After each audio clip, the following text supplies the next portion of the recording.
one. Muito boa noite, muito boa noite. Boa noite, Yu. Que bom a gente servir a Jesus, a gente está na casa de Deus. E Deus, Ele deseja falar conosco nessa noite. Então pega aí a tua Bíblia, o teu aplicativo e abre comigo lá em Romanos capítulo 8. E nós vamos ler um texto, um dos mais famosos textos das Escrituras. Romanos capítulo 8, versículo 28. E Deus vai ministrar o teu coração. Com certeza uma palavra de Deus vai encher a tua mente, o teu espírito. E você sai desse lugar diferente do que esperam para o bem daqueles que amam a Deus, daqueles que são chamados segundo o seu propósito. De novo, sabemos que todas as coisas cooperam para o bem daqueles que amam a Deus, daqueles que são chamados segundo o seu propósito. Fecha a tua Bíblia aí, fecha os teus olhos, ore a Deus e diga: Jesus, eu preciso dessa palavra, eu preciso do que o Senhor tem para mim, que eu consiga me concentrar nessa palavra em nome de Jesus. Pai, nós oramos aqui e declaramos, Senhor, a tua palavra sobre a tua igreja, a tua graça sobre a tua igreja. Fala conosco, que nós tenhamos ouvidos atentos, que nós possamos ouvir, Espírito Santo, as nuances, ó Deus, daquilo que você quer falar conosco, não só sílabas, não só palavras jogadas ao vento, mas, ó Deus, as nuances do Espírito que estão permeando esse lugar. Ó Deus, o Espírito sopra onde quer, é isso que nós temos aprendido de Ti, Senhor, e nós queremos aqui agora que o Senhor sopre, nós queremos nos moldar ao vento que vem do céu sobre esse lugar. Vem com fogo, vem com alegria, vem com paz, nos enche, Senhor, de uma palavra e de um renovo em nome de Jesus, amém. Uma das piores coisas que pode acontecer com alguém, gente, na sua jornada de fé, na sua caminhada, segundo diz Spurgeon, e eu vou começar já com Spurgeon, mas hoje eu estou mais devagar, eu vou devagar hoje, tá?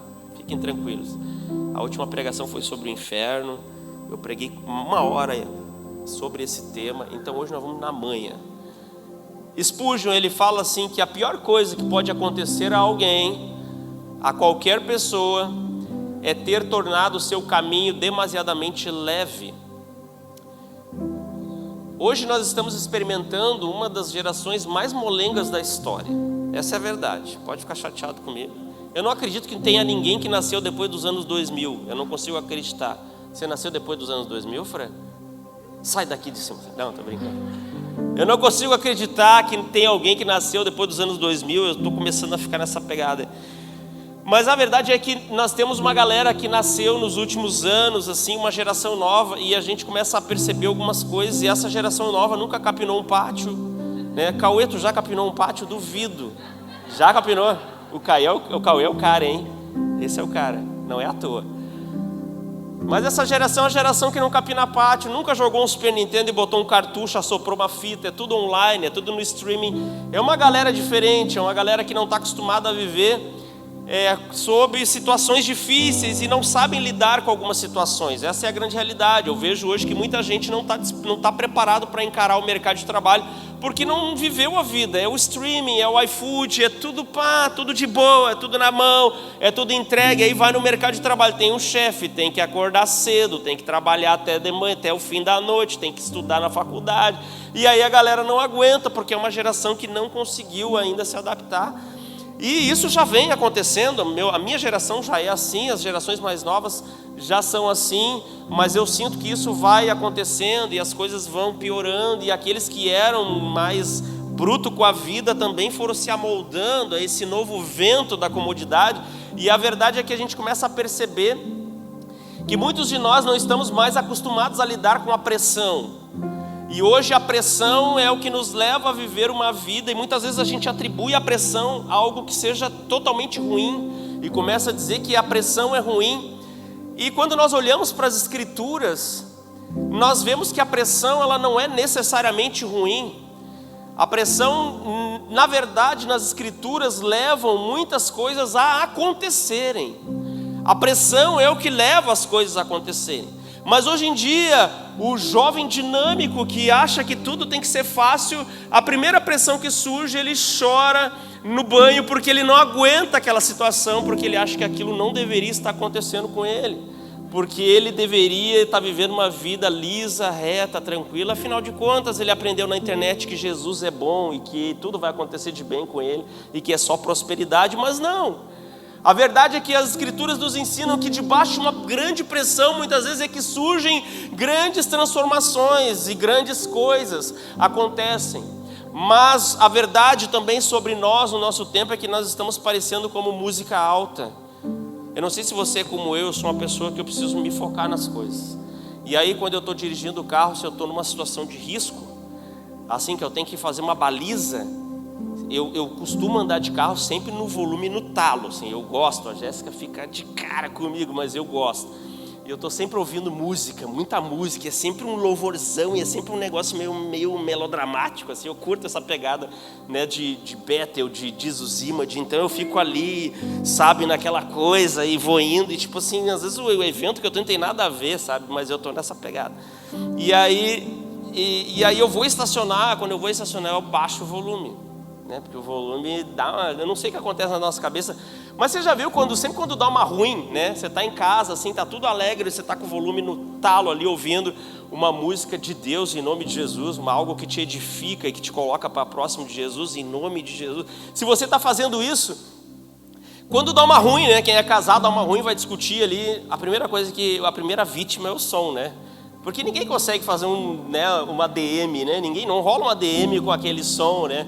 De louvor e adoração. Pô, tá numa ruim aqui, né? Vamos baixar esse som. Ou se a Lisa começa a chorar lá em casa, pô, baixa o som. E muitos de nós estamos vivendo exatamente dessa maneira. Nós estamos sacrificando várias coisas e estamos vivendo com vários conceitos na nossa vida que só funcionam quando as coisas estão bem. Muitas vezes a nossa fé é como um som alto.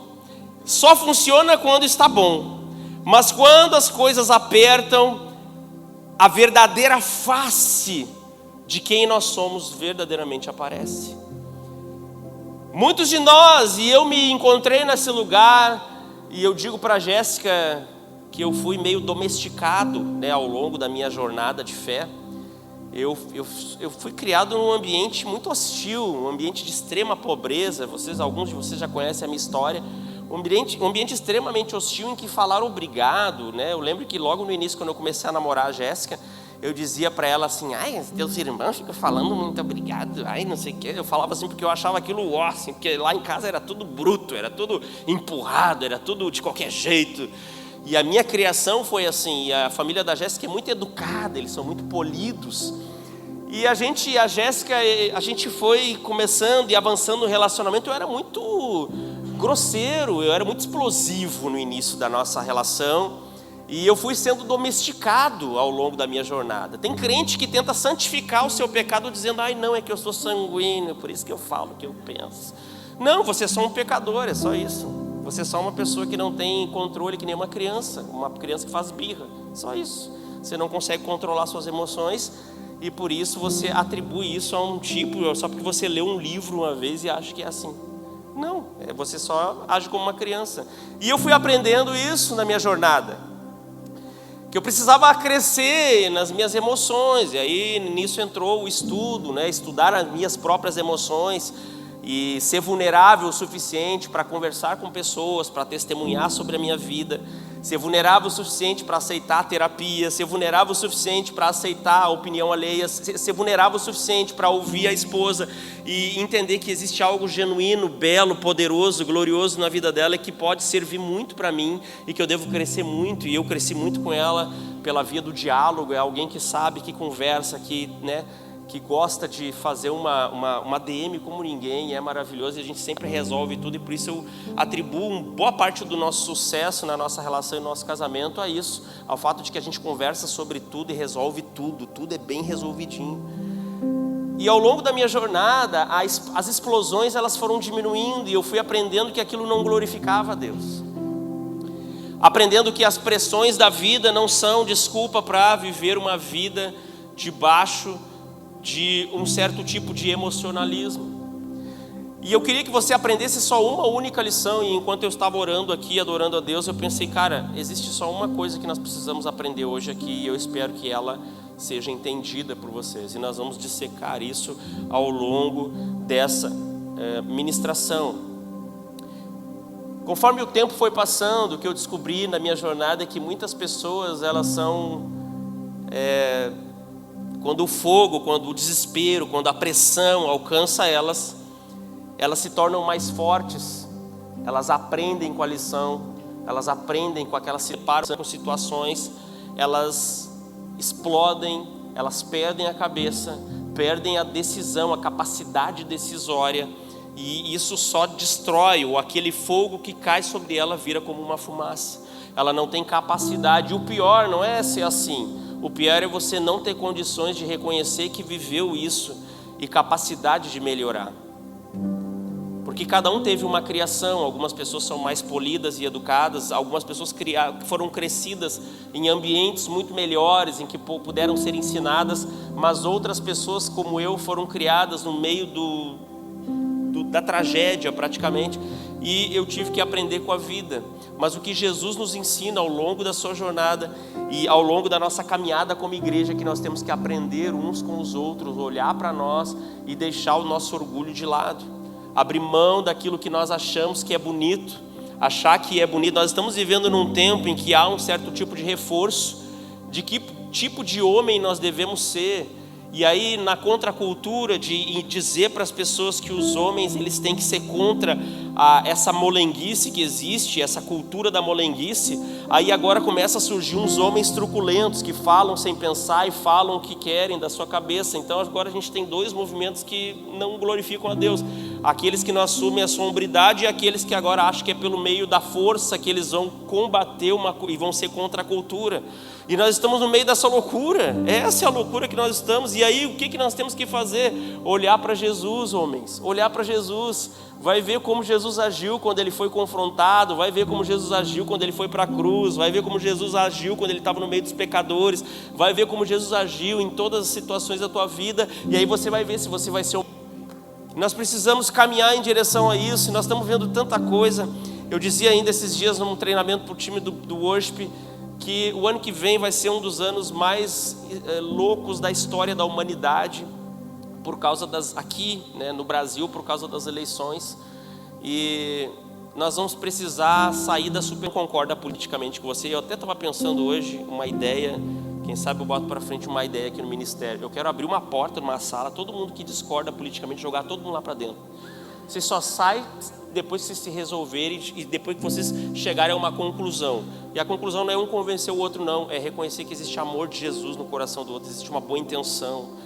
Eu sempre adoro conversar com os divergentes no meu trabalho também, eu fazia muito isso. Com os divergentes, conversar com eles para entender, cara, nós queremos chegar no mesmo lugar. Me explica por que tu vai para esse caminho. Eu realmente, genuinamente queria entender. Algo que as pessoas não têm mais, ninguém mais quer fazer isso. As pessoas só querem seguir as suas bolhas, por onde o algoritmo instruiu ela a ir por um caminho e ela vai por essa bolha. Então a minha oração por você, assim, com todo zelo e com todo amor, e a gente já começa a ver, né? Tem muita coisa acontecendo já agora. Que Jesus te dê graça, meu amigo, que Jesus te dê graça para você sair da superfície. A igreja, ela não é nem da direita e nem da esquerda, a igreja é do alto, ela é com aquilo que vem do céu. Não se enfie em nenhuma bolha, e eu estou aqui para ajudar, gente. Estou aqui, não sou cientista político, mas eu posso ajudar a te tirar muitas vezes desses lugares que você se enfiaram. Eu já tive em alguns lugares assim, e graças a Deus o Espírito de Deus me tirou, porque eu quero cumprir um bom propósito aqui, que é pregar o Evangelho. Esses ambientes, eles vão gerando pressões. Nós vivemos num ambiente de polarização que gera pressão. Nós vivemos num ambiente de muitas doenças e dores que geram um certo tipo de pressão. Nós vivemos um tempo em que as pessoas são estimuladas a viverem as suas emoções ao pé da letra. Elas não são mais estimuladas a controlá-las, mas vivê-las e abraçar. Afinal de contas, alguém diz para você que você tem que se acolher, e embora essa frase seja bonita, talvez você não tenha entendido o que ela significa. Se acolher é você realmente abraçar quem você é realmente você se compreender, mas não é você dar vazão ao pecado que está em você, não é você não combater o pecado que está em você. Se acolher tem a ver muito mais com um olhar sobre si de generosidade, o olhar de Jesus, e não com um olhar compassivo com aquilo que é ruim e com aquilo que é demoníaco, com aquilo que não serve e não glorifica a Deus.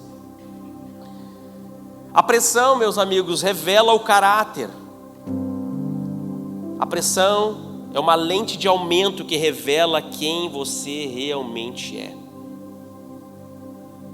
A pressão é uma lente de aumento que vai revelar o teu coração.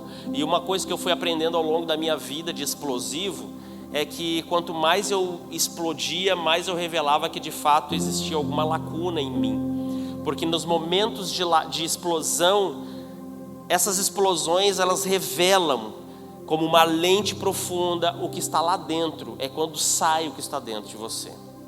Muitas pessoas dizem assim, eu estava numa pressão e por isso eu fiz isso. Não, você estava, talvez você tenha que mudar a sua frase. Você estava numa grande pressão e por isso essa pressão revelou quem você é. Ela revelou o teu coração, ela revelou o que está aí dentro. Ela revelou que você é essa pessoa mesmo que fala palavrão mesmo, que chuta o balde, é essa pessoa que fala mal de todo mundo na hora da dor e do sofrimento, é essa pessoa mesmo que reclama da vida e que fala aquilo que não deveria, porque a pressão ela está revelando aquilo que está entranhado dentro do teu coração. E por isso a pressão ela é muito reveladora, ela traz para fora aquilo que está no nosso caráter, aquilo que acontece quando as luzes se apagam. Na hora da pressão, toda a estufa vai embora e vem para a superfície aquilo que nós estamos mastigando lá no profundo da nossa alma. Isso começa a sair, borbulhar para fora. Então talvez você está agora, quem é casado aqui, meu amigo, agora você está desnudado aqui, completamente desnudado. Porque o casamento é a revelação da pressão. É no casamento que a gente muitas vezes está ali, naquele momento difícil, e a pessoa do lado vê você abrindo o coração, falando coisas duras, coisas difíceis. Essa pessoa é quem você é realmente, saindo para fora. Saindo essa ruindade toda. Porque é o que diz a Bíblia. Se você esperava que você era santo, a Bíblia diz não. Todos pecaram e todos foram destituídos da glória de Deus. Todos precisam dessa graça de Jesus. Jesus é o maior contador de histórias de todos os tempos. E ele usou uma metáfora extraordinária, falando sobre sementes. E ele fala que tem sementes que são jogadas sobre um terreno muito raso. E elas crescem e quando o sol bate, essa semente morre, essa planta morre. E ela não resiste. Ela murcha, e assim é aquele que durante os seus momentos de explosões acha que é só sanguíneo. Não, meu amigo, nós precisamos reconhecer os nossos pecados. E essa noite eu quero que você entenda só isso. É um detalhe muito simples, mas eu quero que entenda hoje, nessa noite, eu quero que você saia talvez com uma única frase no teu coração. Você precisa pensar um pouco mais. Você precisa orar um pouco mais. Você precisa dar um passo para trás antes de tomar uma decisão.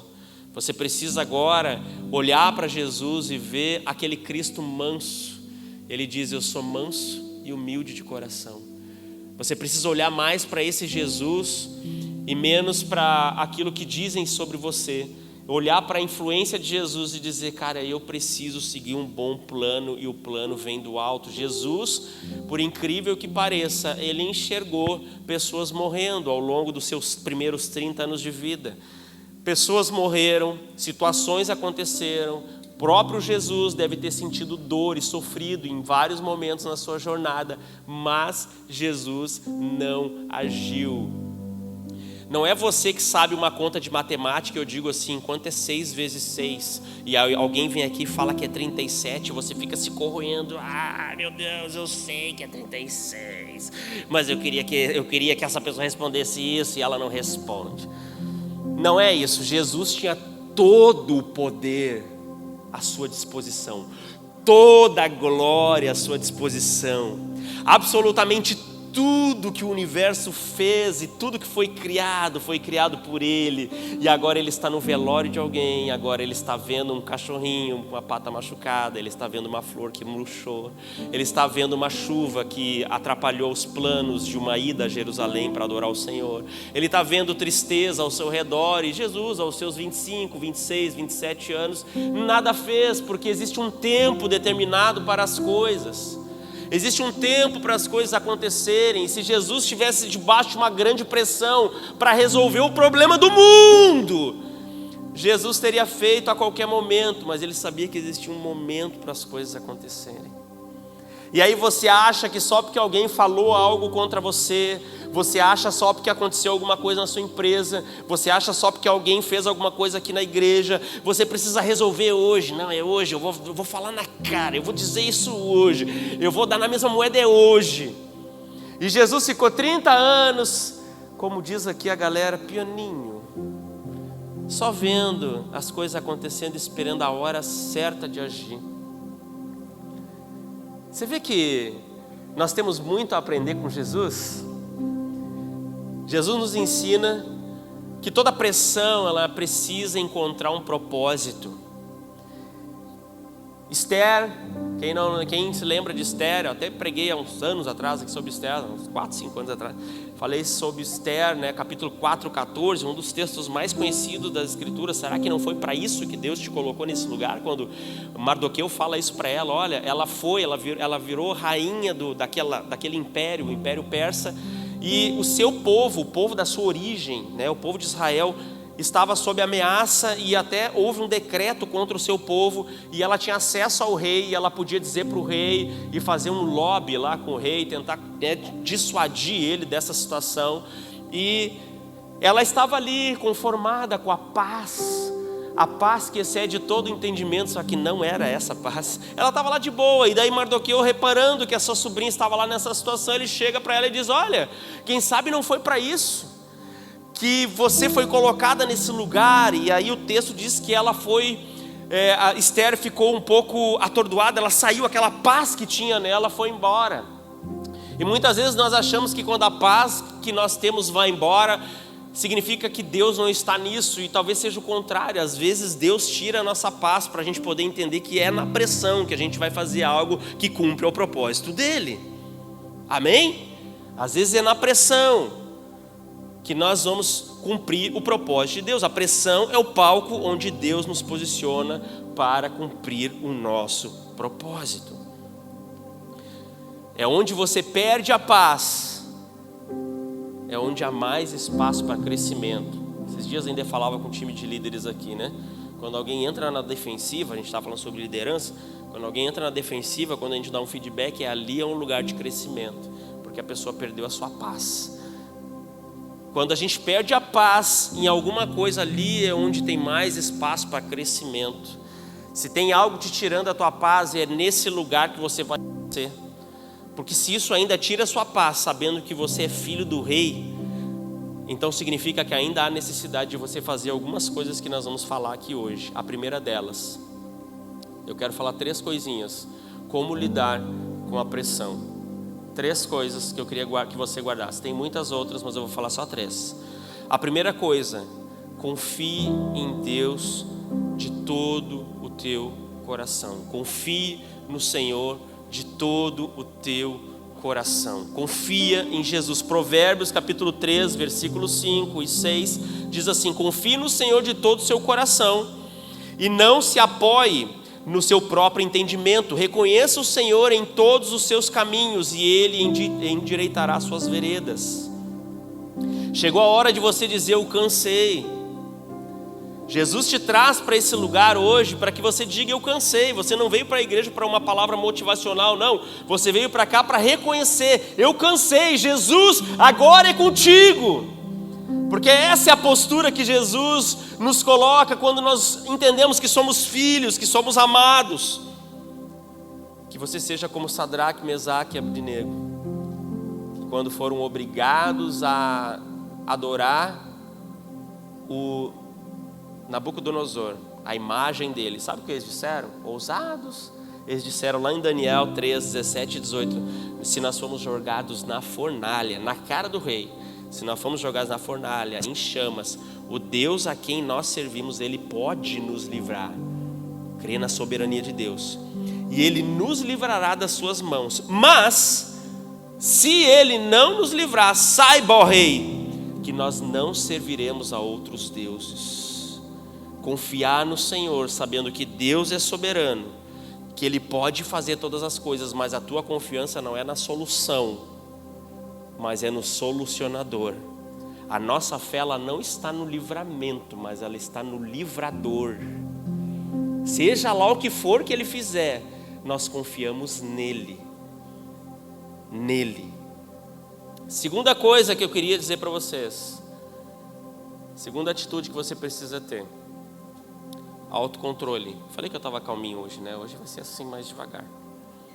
Né? Porque eu deixo vocês muito atordoados. Eu prego com muita intensidade. Agora hoje eu estou mais assim, me controlando. A segunda atitude, tenha autocontrole. Autocontrole. Provérbios 16:32 diz assim: é melhor ser paciente do que poderoso. É melhor ter autocontrole do que conquistar uma cidade. Na nossa cultura, é uma cultura que aplaude se alguém é CEO, se alguém cresce nos seus negócios. É uma cultura que simplesmente ovaciona aqueles que têm bons resultados. Mas quando nós lemos as Escrituras, nós entendemos que o que impressiona a Deus não é se você domina uma cidade, mas é se você consegue dominar a si mesmo. Tem até um trecho da palavra de Deus que eu acho linda, mas ela é bem prática. Que Paulo, se eu não me engano é Paulo, eu não lembro quem exatamente disse, mas ele diz assim: você tem que aprender a dominar. E ele até traça um pouquinho das características, né, nesse pequeno órgão que está aí no seu corpo, essa linguinha, você tem que aprender a dominar ela. É tão prático isso, né? Domina essa língua aí, meu querido. Fala menos besteira, fala menos coisa ruim, e fale coisas que abençoam a tua casa, abençoam o teu lar, abençoam a tua família, abençoam as pessoas ao teu redor. Tenha autocontrole. Controle. A capacidade de suportar. O que significa isso? É a capacidade de suportar as dores sem perder a sua fé. Sem perder, não ser como a música alta, que é a primeira a ser sacrificada. A fé é a primeira coisa a ser sacrificada quando começa o sofrimento. Quando começa a dor, quando começam as lutas, é a primeira coisa que começa a ser sacrificada, é a fé. E começa, diante da pressão, a surgir diversas coisas.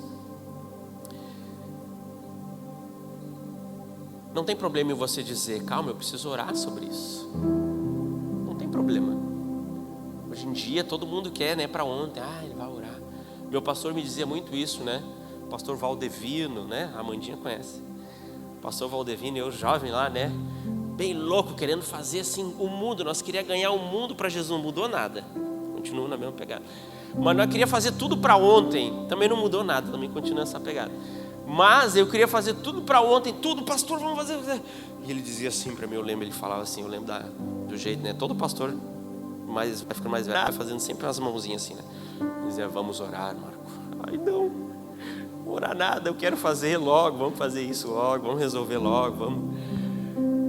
Mas não tem problema, sabe? Tá rolando viralizou na internet essa semana assim, uma galera mais nova dizendo assim: minha avó tinha razão. E aí a imagem mostra assim uma pessoa no campo ordenhando uma vaca, e tem claro, é uma imagem assim, né, da internet, mas mostra assim uma igrejinha, provavelmente uma igreja católica, uma missa. Aí mostra alguém fazendo tricô assim, tipo assim, a galerinha mais nova tá se ligando que, essa vida tá ruim mesmo. Acho que os nossos avós tinham razão, né, de viver uma vida mais tranquila, de ir na missa lá, de curtir um tricôzinho, menos informação, menos loucura. Então, tipo assim, jovem acelerado, você que é muito doidão, cara, não tem problema parar um pouco e orar. Diante da pressão, você dizer: ei, eu vou orar. Tu não vai arrancar nenhuma resposta de mim, não, eu vou orar. Tem claro que aqui no ministério a gente tem uma galera que daí quer orar e nunca mais para de orar, né? E não responde nunca e não resolve nada, mas também não é assim. Mas também tem uma galera que tudo tem que resolver ontem, e aí a pessoa acaba fazendo tudo que vem na cabeça, não consulta pessoas, não consulta a sabedoria divina, não consulta a Bíblia, não consulta os seus líderes e pessoas que podem orientar, e saem fazendo besteira, fazendo coisas erradas. Tenha autocontrole. Você é filho de Deus, o Espírito Santo habita em você. A batalha não é entre o você forte e a sua versão fraca, não é isso, não existe essa batalha. Existe uma batalha do Espírito contra a carne. Quando você oscilasse em buscar a orientação do Espírito, você simplesmente entregou o controle para a carne. Só isso que você fez, entregou o controle para a carne. E quando a carne assume o controle, ela é destrutiva. Quantos relacionamentos se destroem quando a carne assume o controle, quando a gente fala o que não devia, quando a gente faz o que não podia, quando a gente expressa o que não deveria. Por isso existe uma graça de Jesus sobre os casamentos, né, especificamente. Eu, nas minhas loucuras, no início do casamento, especialmente, quanta coisa ruim eu falei para minha esposa, assim, e aquilo era só um marco, a versão ruim, esse marco que mudou, mas ainda tem, porque eu não estou aqui para dizer, olha como ele é santo, ainda existe essa ruindade dentro do nosso coração, mas eu olho para trás e vejo assim, quantas coisas eu precisei ir dominando ao longo da minha jornada. Quando você olha para trás, você precisa enxergar na sua jornada esses momentos em que você refletiu e pensou, cara, isso que eu fiz não está certo. Não é sobre eu ser homem e falo o que vem na cabeça, não. É sobre eu ser um grande pecador, que estou colocando para fora toda a podridão que há em mim. Eu preciso ser consertado por Jesus. Eu preciso ser transformado pelo poder de Deus. Minha oração por vocês é isso, que você consiga dar esse passo. Lembre-se de Moisés, 40 anos com aquele povo triste, sofreu, coitado de Moisés. E aí Deus deu uma instrução para ele, vai lá, toma a água que está lá direitinho, a água vai vir da rocha, fica de boa, vai acontecer. Eu já fiz tanta coisa, vocês já viram o mar abrir, já viram tanta coisa, será que não? Agora não vai ser por causa de uma aguinha que tu vai duvidar, né, Moisés? Vamos embora com essa água aí. Moisés chegou no dia lá, duvidou, pegou e deu uma paulada naquela rocha lá, e por causa disso ele não entrou na terra prometida, porque ele resolveu agir na pressão e na raiva, o povo em cima dele, e ele resolveu agir na pressão e na raiva. Deus, ele está preocupado em quem você está se formando. Deus não está com pressa. Você não precisa ser rápido, você precisa ser como Jesus. Amém? Guarda isso no teu coração. Isso vai servir muito, vai servir muito. A terceira coisa, busque sabedoria. Eu já estou encerrando, o time de louvor pode subir. Busque sabedoria. Sabedoria. Provérbios 2:6 diz assim: porque o Senhor dá a sabedoria, e da sua boca vem o conhecimento e entendimento.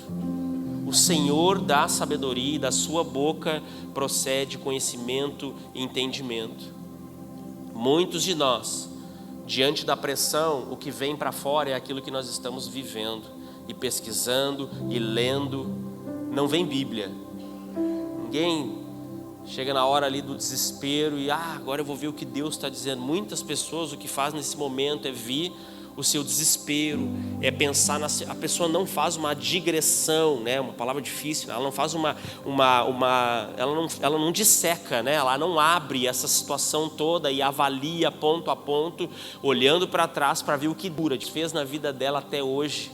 Não, ela simplesmente responde de forma dura, de forma reta, de forma sanguínea, sem pensar naquilo que Deus fala nas suas escrituras. Por quê? Porque a boca fala aquilo que está cheio o coração.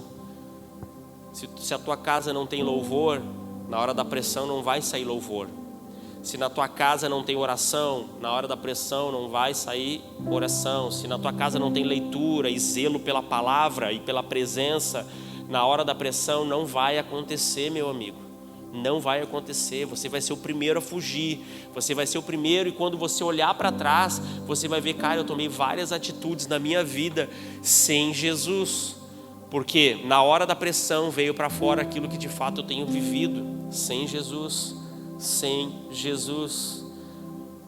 e Deus quer te levar para um lugar em que você busca conhecimento e sabedoria, para você sair desse lugar em que você acha que só por meio a sua vida com Deus é só uma vida de alegria, de paz e de só... Não, é para você entender que também existe propósito de Deus, e Deus transforma situações difíceis em grandes propósitos eternos por meio da pressão que está sobre você. Pela sabedoria de Deus somos capazes de ver propósito onde há dor. Propósito onde há dor. Se você tem sido essa pessoa, e eu queria que você se colocasse de pé junto comigo, Se você tem sido essa pessoa que diante do caos, da dor e do sofrimento, você perde completamente as estribeiras e não tem problema em ser assim. Eu já lutei muito mais, hoje eu sou bem mais domesticado. Graças a Jesus, Deus é bom, gente. Olha, eu acredito, viu? Você pode me trazer o seu caos aqui e dizer, não, mas aqui tu não sabe, eu fui criado no meio assim que era só, eu me criei com porco. Tudo bem. Pode ser que o teu caso seja difícil mesmo. Mas a minha criação, gente, foi um negócio do bicho do mato. E Deus foi me domesticando. Hoje eu tenho uma paz. Por dentro, às vezes eu tenho ainda uma vontadezinha de desganar alguém, sabe? No ministério ele é um convite a isso, né? Tem aqui 2 líderes na minha frente, né? As queridas irmãs. A gente tem as minhas amigas aqui, todos os líderes do ministério com quem a gente lida, os voluntários. A gente tem muito amor no coração. Mas Deus ele vai trabalhando e a gente aprende a não reagir, a não ser reativo às situações. Porque a primeira coisa é que quem é reativo sempre passa vergonha. Eu aprendi isso. Às vezes eu era muito reativo, assim, pô, por que tu não faz isso? Por que a gente... E aí tu vai ver a vida da pessoa, se tu realmente te interessa pela vida de alguém, e Jesus te convida a esse lugar, às vezes tu vai ver a pessoa está passando uma situação dificílima na vida, sabe? Tu não sabe exatamente o que as pessoas estão vivendo, sabe? Por que você é levado a querer tomar decisões sem conhecer o contexto? Primeiro porque é mais fácil ser distante de Jesus, você não viver longe de Jesus parece ser mais fácil, não conhecer o coração das pessoas. E segundo é porque isso flui de dentro do teu coração, esse desejo de emitir opinião e de falar sobre coisas que você não sabe. Nós somos campeões de fazer isso, nós fazemos diariamente isso. Diariamente emitindo opinião sobre aquilo que nós não sabemos, sobre a vida alheia, sobre pessoas que estão no nosso contexto, sobre as questões que são de ordem nacional, internacional. Nós estamos sempre pensando em algo, só que quando nós estamos sob pressão, nós tendemos a ser muito piores e tomar decisões muito piores. Essa pregação é para você. Talvez só eu precise dessa pregação. Tudo bem, não tem problema, mas eu acredito que não é a verdade. Para você, principalmente você que é casado, os casados não tem para onde fugir. A tua esposa sabe, o teu esposo sabe que você é essa pessoa. Então se você agora fizer cara de paisagem, você não vai enganar nem a sua própria esposa, porque tem muitos pecados que se ocultam, né? Maridos e mulheres que estão presos na pornografia e se escondem atrás disso, e a mulher e o homem não sabem. Mas esse aqui que eu estou falando hoje não esconde, porque na hora da pressão vem para fora, e é justamente sobre isso que eu estou falando. Você que tem aqui, que seu pai e sua mãe estão aqui pela redondeza, ou que estão aqui nesse contexto também, você não tem como escapar. Se você é essa pessoa que explode, você é essa pessoa que na pressão sai muita coisa ruim desse, Jesus quer te curar, Jesus quer te dar um passo. Fez sair dessa noite decidido a pensar mais. Sabe o que Esther fez? O texto diz que ela perdeu a paz, mas quando ela perdeu a paz, sabe o que ela fez? A Bíblia diz que ela foi orar e jejuar. Ela foi orar e jejuar, porque ela sabia que diante de uma situação difícil que colocaria a vida dela em risco, ela precisaria orar e jejuar. E o que Jesus fez na pressão? Amou. Jesus até diz, passa de mim esse cálice, mas que não seja feita a minha vontade, mas a vontade do meu Pai. Na cruz nós temos 3 pessoas sob pressão. Uma pessoa que na pressão revelou seu coração podre e começou a acusar Jesus. Do outro lado tinha alguém com o coração arrependido e que na pressão revelou-se que no fundo essa pessoa desejava algo que ela não sabia e agora ela conheceu na própria cruz. E o próprio Cristo que na pressão ele permaneceu no propósito de Deus. Quem é você na pressão? Quem é você na pressão? Jesus está te convidando nessa noite a ser mais parecido com Ele. Graças a Deus, Deus me livrou disso, ou tem me livrado disso. Quando eu olho para trás, eu penso, aquela versão do Marco não poderia hoje viver o que eu vivo hoje. Não teria como, eu não ia aguentar. Eu não ia aguentar. Diante de tanto caos, de tanta maldade, lidando com tanta gente que eu lido e vejo tanta coisa ruim acontecendo, eu não estaria preparado para lidar com a dor, com com sofrimento. Eu não teria uma zona de influência se eu não estivesse preparado. Você aprender a lidar com seu coração amplia a tua zona de influência, não para que você seja glorificado, esquece, mas para que Deus te use também.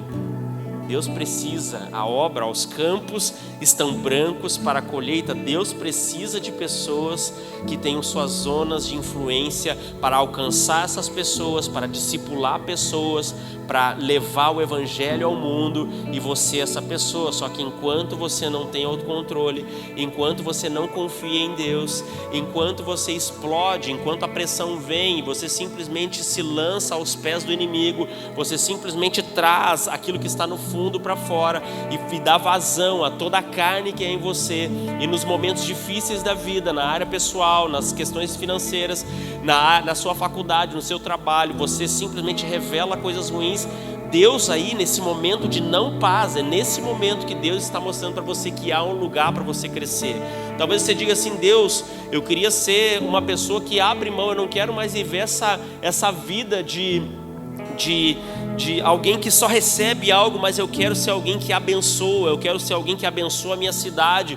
E talvez você não tenha conseguido ainda transicionar e ainda vive essa vida de orfandade espiritual, só precisando, mas ainda não liberando nada, porque talvez você ainda não conseguiu entender que Deus quer trabalhar no seu controle. Você não tem o controle, precisa abrir mão do controle e deixar nas mãos de Deus, o Espírito de Deus agindo por meio de você.